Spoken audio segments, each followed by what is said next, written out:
Mapagpalang araw po muli si Jennifer galing sa Mindoro. Kasulukuyang nasa Imus, Cavite. At nais ko po muli na mag-anyaya na magbasa tayo ng salita ng Panginoon. At bago po yun, manalangin muna tayo. Hallelujah, mong banal at makapangyarihan, maraming salamat po Panginoon sa oras ito. Salamat po Ama muli sa iyong mga salita. Sabi mo nga po Panginoon, napakanaisin namin ang gatas tulad ng isang sanggol. At sa oras na ito, Panginoon, aming ninanais ang gatas. Hallelujah. Panginoong Diyos at makapangyarihan sa lahat, ng iyong salita ay aming pagkain, inumin, sandata, kalakasan, kapangyarihan. O Diyos, hallelujah. Karunungan, kaalaman. Diyos na makapangyarihan sa lahat, inaanyayahan po kita, buksan mo ang aming puso at isipan upang Panginoon, kung paanong sinabi mo na hindi lamang kami tagapakinig sa halip Panginoon na tagagawa kami ng iyong salita, ito'y maganap sa aming buhay. Panginoon, patalasin mo gisingin mo ang aming pang-espiritual na pandama. O Diyos na makapangyarihan sa lahat, hallelujah. Maraming salamat po. Pinupuri kita. Pinasasalamatan. Lord, sa mga nakikinig, makikinig, manonood ng video na ito, idinudulog ko po ang bawat isa sa iyong mga kamay. Maging aking sarili, Panginoon, maging isang malinis na kasangkapan mo, salita mo lamang ang sa labi ko ay mamutawi. Maraming salamat po, pinupuri kita, pinasasalamatan, pinaparangalan, sinasamba, pinagkakatiwalaan. Sapagkat sa iyo, tanging sa ilang kapurihan, karangalan, kaluwalhatian, kaharian, noon, ngayon, at pagpakailanman. Amen. Hallelujah. So, basa po tayo mula sa Unang Korinto 12, 6 hanggang 11. Amen. Praise God. Ito po ang siyam na regalo ng banal na espiritu. Amen? Sabi niya po, at may iba't ibang paggawa datapwat iisang Diyos na gumagawa ng lahat ng mga bagay sa lahat. Amen? Praise God. Datapwat sa bawat isa ay ibinibigay ang paghahayag ng espiritu upang pakinabangan naman, sapagkat sa isa, sa pamamagitan ng espiritu ay, hallelujah, ibinibigay ang salita ng karunungan at sa iba'y ang salita ng kaalaman, ayon din sa espiritu. Sa iba'y ang pananampalataya, sa gayon ding espiritu. At sa iba'y ang mga kaloob na nagpapagaling, sa iisang espiritu. At sa iba'y ang mga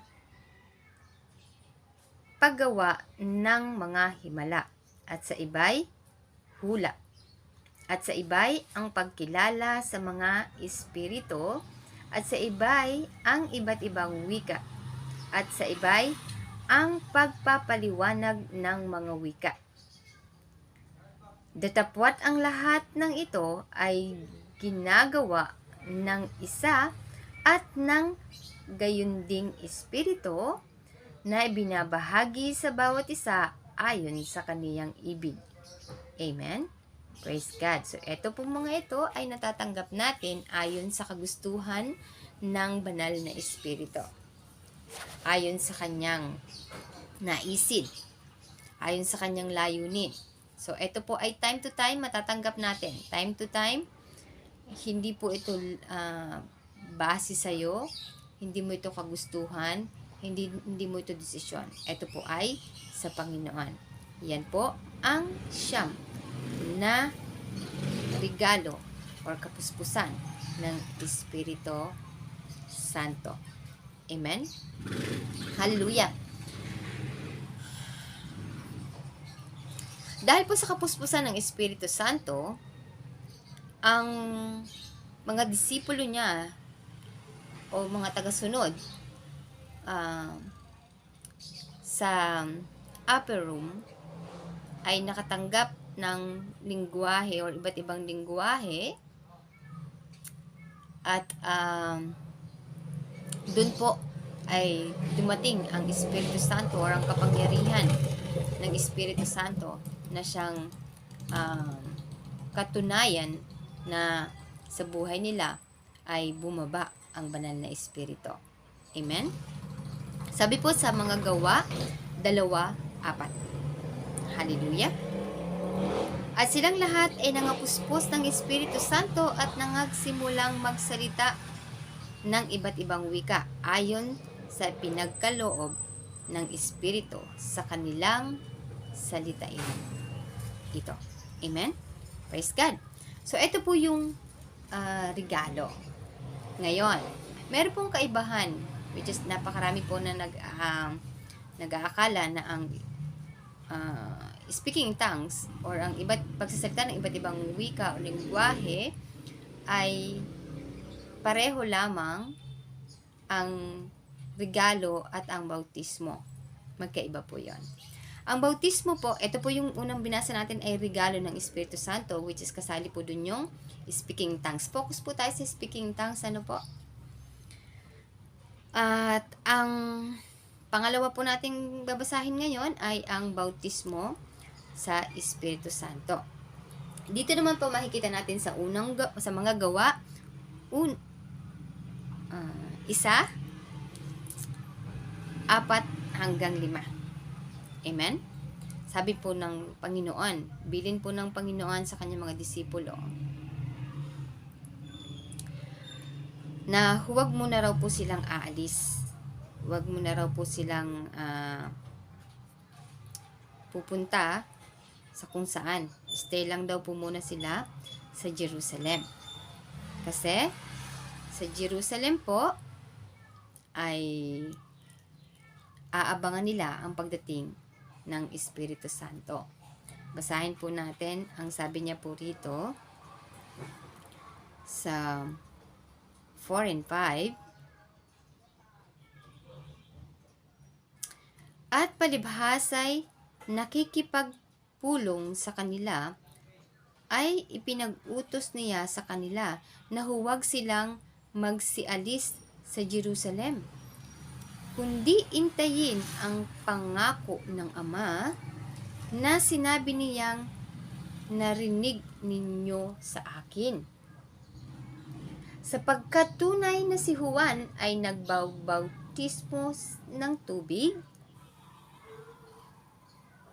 datapwat kayo ay babautismuhan sa Espiritu Santo na di na malalaunan pa. Ibig sabihin, nung mga panahon na yun po, malapit nang bumaba ang banal na Espiritu sa kanilang buhay. Kaya sabi po sa kanila ng Panginoong Hesus, maghintay lang po sila doon. Amen. Bakit kaya? Hindi ba kapag alam mo na ang salita ng Panginoon, pwede mo nang ibahagi? Hindi ba't bilang isang pastor, isang guro, isang pastor, isang tinawag na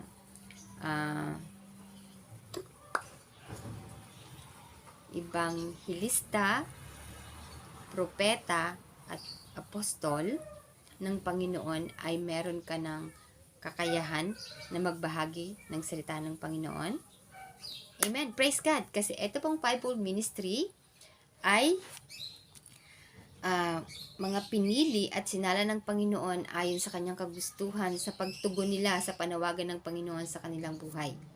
Ganun pa man, ito po ay sa pamamagitan nila, salita mismo ng Panginoon ang kikilos. Amen? Hallelujah. Pero napaka-interesado po ang sabi ng Panginoon sa kanila na huwag muna silang aalis. Ulitin po natin, sabi niya. At palibhasay nakikipagpulong sa kanila ay ipinag-utos niya sa kanila na huwag silang magsisialis sa Jerusalem, kundi intayin ang pangako ng Ama na sinabi niyang narinig ninyo sa akin. Sapagkat tunay na si Juan ay nagbabautismo sa tubig, datapwat kayo'y babautismuhan sa Espiritu Santo na di na nalalaunan pa. Amen? Hallelujah! So, kailangan po, hintayin natin ang banal na Espiritu Santo. Amen? Dahil sa pagbaba po ng Espiritu Santo o sa pagbabautismo ng Espiritu Santo, meron po tayong matatanggap na kapangyarihan. Basahin po natin. Ayon po sa mga gawa, 1:8. Datapwat tatanggapin ninyo ang kapangyarihan pagdating sa inyo ng Espiritu Santo. At kayo'y magiging mga saksi ko sa Jerusalem at sa buong Judea at Samaria at hanggang sa kahuli-huling hangganan ng lupa or ng mundo, ng daigdig. Amen? So dito po makikita natin na may posibilidad na makapagbahagi ka ng salita ng Panginoon. Kikilos ang Panginoon doon kasi salita niya yon. Ang salita niya ay hindi niya pinababayaan, hindi niya iniiwan, hindi niya binabali. Amen? Pero ang maganda po, kapag nabautismuhan ka ng banal na Espiritu Santo, merong kapangyarihan na darating sa iyo. Amen? So yun pong kapangyarihan na yon ay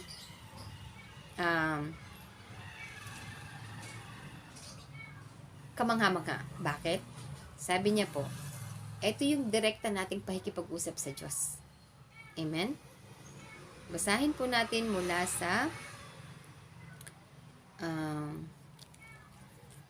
Unang Korinto. Hallelujah. Thank you, Jesus. Purihin ka mang banal at makapangyarihan sa lahat. Thank you, Lord. Hallelujah.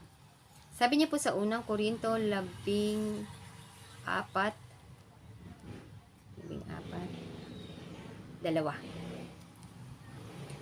Sapagkat ang nagsasalita ng wika ay hindi sa tao nagsasalita, kundi sa Diyos, sapagkat walang nakakaunawa sa Kaniya, kundi sa Espiritu ay nagsasalita ng mga hiwaga. So, ibig sabihin ng speaking in tongues po ay lingwaheng direktang pakikipag-usap natin sa Panginoong Diyos. Amen? Doon pa lang po makikita natin na may kapangyarihan na yon. Isa pa, dahil bumaba ang banal na Espiritu, meron tayong lakas ng loob at karunungan, kaunawaan. Kikilos ngayon po yung siyam na regalo ng banal na Espiritu sa bawat isa sa atin, time to time.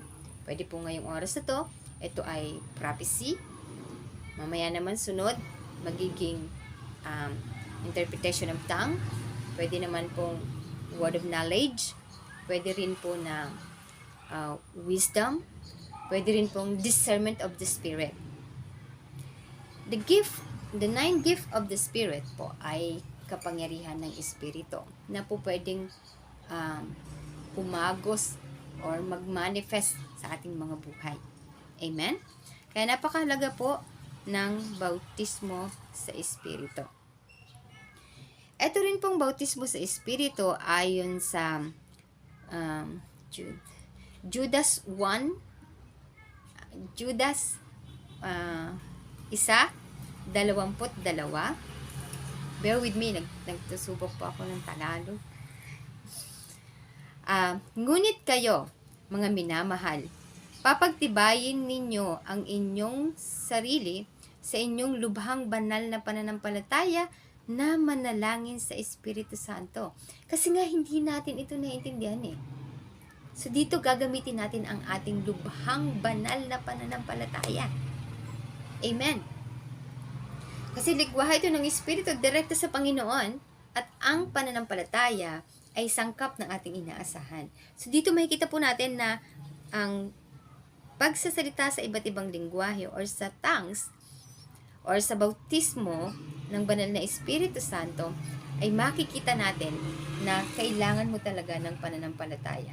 Para nang sa ganon, direkta ka makipag-usap sa Panginoon. Amen? Ito rin po ang lakas, kapangyarihan ng ating Espiritu. Amen? Sabi niyo, papagtibayin natin ang ating sarili. Ang ating sarili, ang tunay nating pagkatao ay ang ating Espiritu na nasa sa kasama ng kaluluwa na nasa sa ating katawan. Amen? Hallelujah! Praise God! Purihin ka, O Diyos, na makapangyarihan sa lahat. Amen. Ang mga apostol, propeta, ebanghelista, pastor, at saka guru po ay isinasakdal ng mga banal sa gawain ng paglilingkod at ikatitibay ng katawan ng Panginoong Jesucristo. Amen? So, dito po sa fivefold ministry, eto po mga to ay yung mga pinili ng Panginoon na tumugon sa kanyang panawagan na gagamitin po ng banal na Espiritu para tumanggap ng 9 gifts. Ganun pa man, ang lahat po ng mananampalataya sa Panginoong Jesucristo ay merong kakayahan or sabihin natin na pagkakataon na tumanggap ng bautismo ng banal na Espiritu. Hindi lang po dahil ikaw ay guro, pastor, ebanghelista, propeta, or apostol, ikaw lang yung tatanggap ng bautismo ng banal na Espiritu. Ito po, sabi niya, maghintay kayo sa Jerusalem. Huwag kayong aalis kasi bababa ang banal na Espiritu. Pagtanggap po natin sa Panginoong Jesucristo na ating Panginoon at tagapagligtas, tayo po ay may tatak ng banal na Espiritu Santo. Amen? Ito nga lang pong tongues ay ebidensya na tayo ay nabautismuhan na ng banal na Espiritu Santo. Meron pong fulfillment, merong baptism of the Holy Spirit. Amen? Ang fulfillment po ay pwede nating sabihin na ito yung gift na time to time, bububuan tayo ng Panginoon, pupunuin tayo ng Panginoon. Yun pong baptism of the Holy Spirit ay nandiyan na. Binigay na sa atin yung top, yung faucet, kailangan na lang po nating buksan or isara. Ang atin pong dila ay pwedeng gamitin ng Espiritu ayon sa ating permiso na ibibigay sa Kanya. Amen? Kaya, napakahalaga po ng speaking in tongues, kasi dito po, makikita po natin sa Luke 18 verse 1, basahin po natin. Sabi niya po dito, Hallelujah! At sinalita niya sa kanila ang isang talinhaga na sila'y dapat magsipanalangin lagi at huwag mga lupaypay. Minsan po kasi mayroong mga sitwasyon sa buhay natin na hindi natin alam kung paano natin ipapanalangin. Pero dahil sa tulong ng banal na Espiritu, dahil ibibigay natin ang ating dila sa banal na Espiritu, nagkakaroon po tayo ngayon ng unlimited language na po pwede nating ilapit sa Panginoon. Sabi nga po ni Paul, nananalangin siya with understanding at nananalangin din po siya sa Espiritu. Ibig sabihin, ang speaking in tongues ay mahalaga sa buhay pananalangin natin. Amen? Hindi po ito kawalan kung tayo ay mananalangin sa iba't ibang wika. Sa halip, ito po ay karagdagang lakas, kapangyarihan ng ating Espiritu sa buhay nating espiritual. Amen? Sabi po sa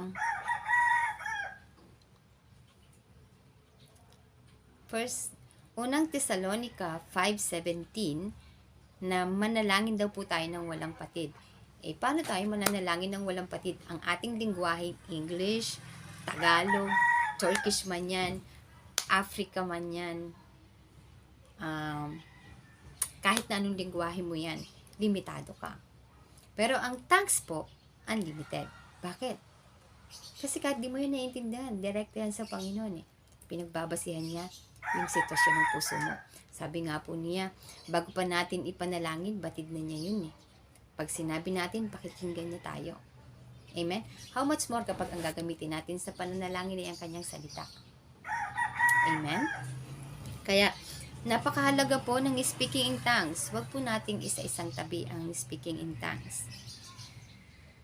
Hallelujah! Sabi po, basahin po natin,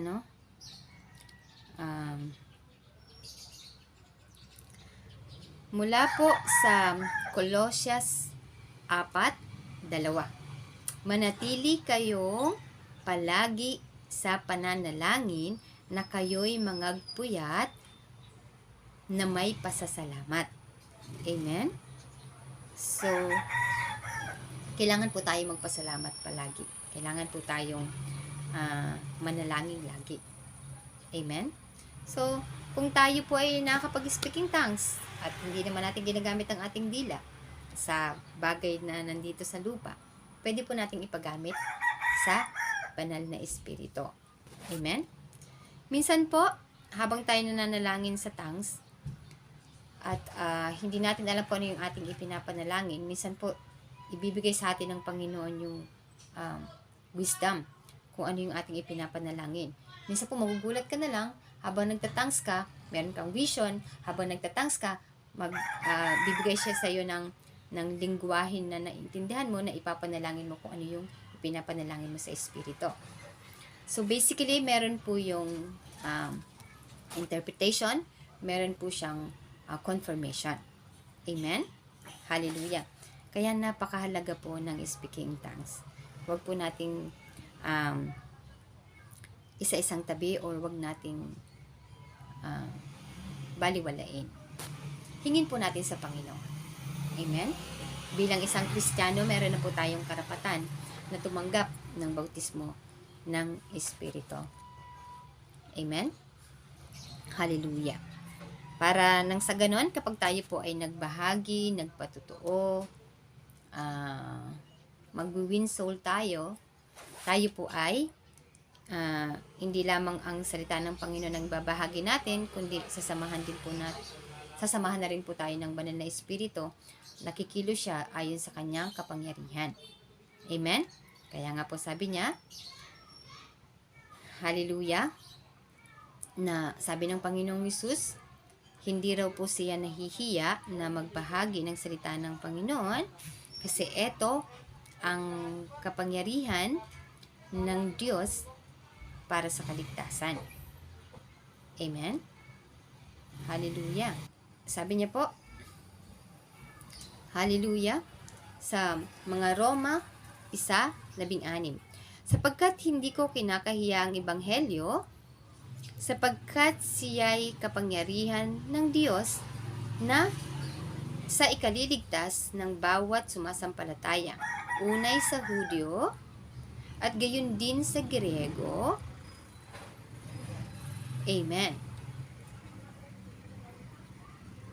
Sapagkat, 17, sapagkat dito ang katuwiran ng Diyos ay nahahayag mula sa pananampalataya hanggang sa pananampalataya, gaya ng nasusulat, ngunit ang ganap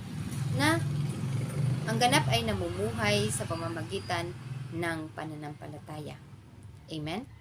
So, ayon po sa pananampalataya, tayo mga mananampalataya ay nabubuhay sa pamamagitan ng pananampalataya. Ang speaking tongues po ay nangangailangan ng pananampalataya. Amen? Hallelujah! Praise God! Kung kayo po ay hindi pa nakapag-speaking tongues, pwede po natin niyang hingin sa Panginoon.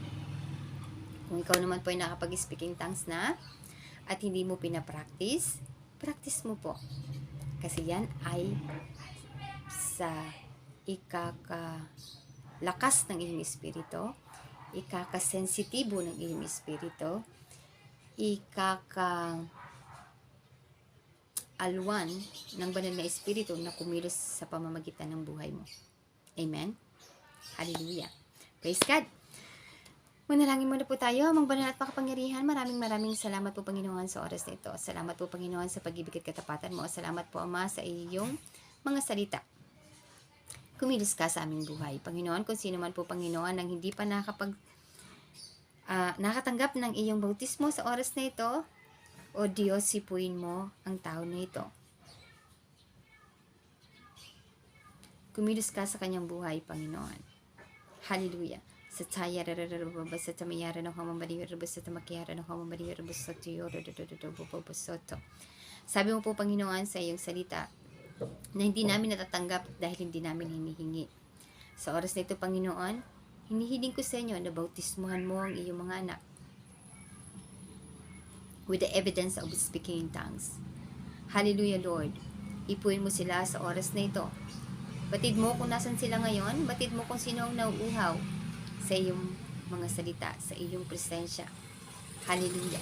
Sa taya, rabaya, ranaya, sa tiya, radobo, ronomo, horo, doboyo, sa tiya, radadobo, bobo, sa tokyo, radobahaya, radiya. Hallelujah, Lord Jesus. Bautismo ng banal na Espiritu Santo sa oras na ito. Bautismo sa Espiritu Santo sa oras na ito. Panginoon, si Juan Bautista ay nagbabautismo sa tubig. Ngunit ikaw, Panginoong Hesus, sa Espiritu at sa apoy ay nagbabautismo. Bautismohan mo sila sa oras na ito.